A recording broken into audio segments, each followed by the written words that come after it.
Miray saina sy tsy matahotra. Miray saina sy tsy matahotra. Manasanao miaraka andinika izany no hevitra izany.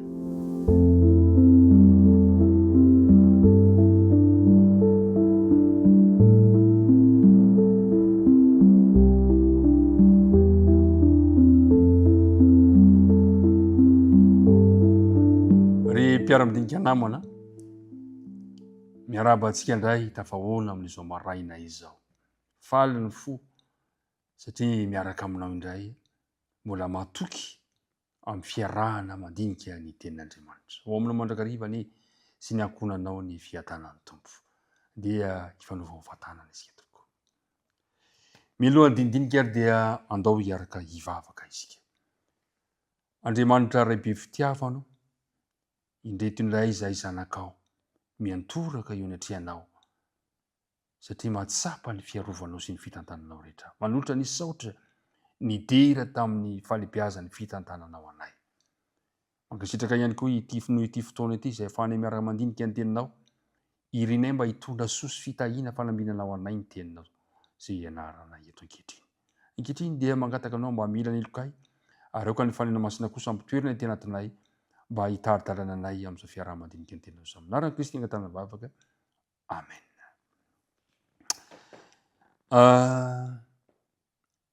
Ny andinina tao tadidiana manomboantsika azy ny Filipianina toko voalohany ka ny andininy varaiky amby roapolo izay manao hoe fa Kristy no antony havelomako ary ny fahafatesana no azahoako tombony. Fa Kristy no antony havelomako ary ny fahafatesana no azahoako tombony. Miray saina sy tsy matahotra. Ao amin'ny Filipianina toko voalohany hatrany isika fa manomboka amin'ny andininy fahafito amby roapolo no hojerentsika sy ny manaraka rehetra. Hatramin'ny andininy fahatelopolo izao no vaka ny teny. Fa ny ataoko aoka ny fitondran-tenanareo miendrika ny filazantsarany Kristy mba handrenesaka ny toetrareo na ho tonga aho ka ahitanareo na tsy ho tonga fa maharitra amin'ny fanahy iray ianareo rehetra ka miray fo miara-miezaka hampandroso ny finoana ny filazantsara. Ka tsy ho azo ny fahavalo ampitahorina ianareo na amin'inona na amin'inona fa amin'ireo dia mariky ny fahaverezana izany nefa mariky ny famonjena anareo kosa sady avy amin'Andriamanitra. Fa ianareo efa nomena noho ny amin'ny Kristy tsy ny ino azy ihany fa ny ara-pahoriana koa noho ny aminy. Dia manana izany ady izany ianareo izay hitanareo teo amiko sady mbola renareo fa ato amiko ihany ankehitriny. Miray fo, miara-miezaka, ampandroso ny finoana ny filazantsara sy tsy fananatahotra. Inona ny ifandraisana izany? Ry mpiara-midinika namana, ny tena tetikadiny Satana dia ny ampisara-bazana sy hamaby fanahy ho eo aminy. Ampisara-bazana. Kanefa tiana ny milaza amintsika fa tena mahafaty ny fisaratsarana. Izay no mahatonga ny fahendren'ny Malagasy ary ray aman-drenitsika tany aloha manao hoe izay mitambatra vato fa izay misaraka fasika. Ary hoy Jesosy amin'ny filazantsara Marka toko fahatelo andininy dimy amby roapolo, raha misy mpiray trano miady an-trano dia tsy haharitra izany mpiray trano izany. Ry mpiara-midinika namana, tena tetikady apetraky Satana ny fisaraham-bazana. Mampalahelo fa misy ao tokantrano ny fisaraham-bazana, misy ao amin'ny fiarahamonina ny fisaraham-bazana. Tafiditra hatrany am-piangonana aza ny toe-tsain'ny fisaraham-bazana izay avy amin'ny Satana ary mahenika ny firenena izany fisaraham-bazana izany. Tena avy amin'ny Satana ny fisaraham-bazana. Kanefa kosa hetsi-ankilany dia manampy antsika hatakatra ny anjarantsika amin'ny asantsika mahavoaka an'Andriamanitra antsika kosa. Ny firaisantsika dia ny fitoriana ny filazantsara mandrakizay izay ambaran'ny Apokalipsy toko faha-efatra amby folo ka hatrany amin'ny andininy faha-enina. Tena zava-dehibe ny asa nanirahana ny fiangonana amin'ny fampahariahana ny filazantsara izay miteraka fifandraisana sy firaisam-bo eo anivon'ny fiangonana. Ry mpiara-midinika namana, tena manan-danja mihitsy ilay vavaka nataon'i Jesosy, le hoe ny firaisana. Zany hoe tsy azo sarana amin'ny iraka tanterahantsika zany ny firaisantsika amin'ny hafatra izay toriantsika.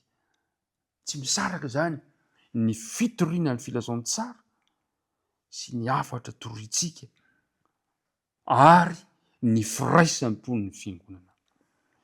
Tena ambara izao, toko telo mamasana andro no lazain'ny Paoly eto. Nolazain'ny Paoly voalohany, miray fo. De ny fahatelo, miara-miezaka. Ary ny fahaefatra, mitory ny filazantsara mandrakizay. Reo le toko telo mamasana andro, reo lay iraisan'ny fiangonana, reo le mampiraisaina any ka tsy manatahotra eo anatrehan'ny fitaka sy ny tetikady izay apetraka Satana. Iny le toko telo mamasana andro, ny firaisam-po, ny fiaraha-miezaka ary ny fitoriana ny filazantsara. Tadio tsara fa de zao, fahavalo efa resy Satana. Ary tsara ihany koa mampahela antsika fa tsy manam-pahefana ampitsahatra ny fandrosoan'ny fahamarinan'Andriamanitra ny devoly. Fahavalo efa resy Satana. Ary ao anatrehan'izany toy zavatra zany nefa dia milaza ihany Paoly fa ny mpitory filazantsara ny fiangonana de tokony ahafantatra fa misy azo fijaliana, tsy maintsy hoentina amin'ny filazantsara Matteo 7:7-8 de misy filazantsara, misy azo fijaliana zay tsy maintsy entina ho an'ny mpitory filazantsara. Isy fahoriana, mila miara-miaritra ny fahoriana, misy fanenjehana zay tsy maintsy atrehina isanandro isanandro. Mpiara-midinika namana, mila miray saina isika satria ny firaisan-tsaina de mahatonga fiaraha-miezaka ary tsy anatahotra. Tadio tsara fa sarotra ny fiainana eto amin'ity zao tontolo zao lavo ity. Ary no an'izay tsara indrindra amintsika aza de tratran'izany hoe sarotra ny fiainana tadiditsika ve ny fanandramana mampalahelo ny ainan'ny Joba, le olo marina. Ny Baiboly dia milaza fa Joba dia marina sy mahitsy zany lehilahy zany sady matahotra n'Andriamanitra ka ny fadiny ratsy, kanefa tao anatiny iray alina monja de namily azy ny ankohonana ny loza mampalahelo indrindra. Ny fiainana de toy ny fiainana miaina amorotevana anankiray. Ny fiainantsika olombelona de toy ny miaina amorotevana ka tsy fantatra velively hoe rovinana no mety enjery ianao. Tsy fantatra ao zany. Fa saingy zao kosa na izany na tsy izany aza, azonao atao ny mametraka ny fiainanao eo anatrehan'i Jesosy. Azo lazaina anjaran'ny olona rehetra ny fahoriana, kanefa amin'ny farany aleo miaritra fahoriana noho ny amin'i Jesosy toy izay amin'ny zavatra hafa. Ary zay nahatonga ny Paoly ilaza manao hoe fa Kristy no antony havelomako ary ny fahafatesana no azahoako tombony. Androany ary de andeha hitarika ny sainao aho, andeha hitarika ny saintsika rehetra ho amin'ny firaisan'ny saina, fiaraha-miezaka mba hampandroso ny finoana ny filazantsara ary amin'izay fotoana izay tsy misy ny tahotra eo amintsika tsirairay. Andriamanitra anie androsaka mandrakariva ny fanahiny aminao sy amiko mba hananantsika zany fiaraha miray fo, hiara-miezaka hampandroso ny finoana ny filazantsara izany. Andeha ary hoentsika mbavaka izay dindinika ny fanaovantsika teto izay androany. Vavaka tsika. Tompo Andriamanitra io, misotranao izahay noho ny teny izay nomenao anay ka nampafantaranao anay fa tokony iray fo izahay, miara-miezaka ary samy manao ny fitoriana ny hafatrao amin'izao andro havelomanay izao. Izany toko telo mamasan'andro izany no irinay mba hijoro eo amin'ny fiainany tsirairay avy ka na inonina zavatra mitranga de tsy hanatahotra izahay satria ianao ny fototry ny fiainanay. De mitahianay amin'ity tontolo andro ity, na iza alehanay na inona ataonay de aoko tsy sapanay fa miaraka aminao sy miaraka aminay ianao. De mivavaka tononona sina tany aminara Jesosy. Amen.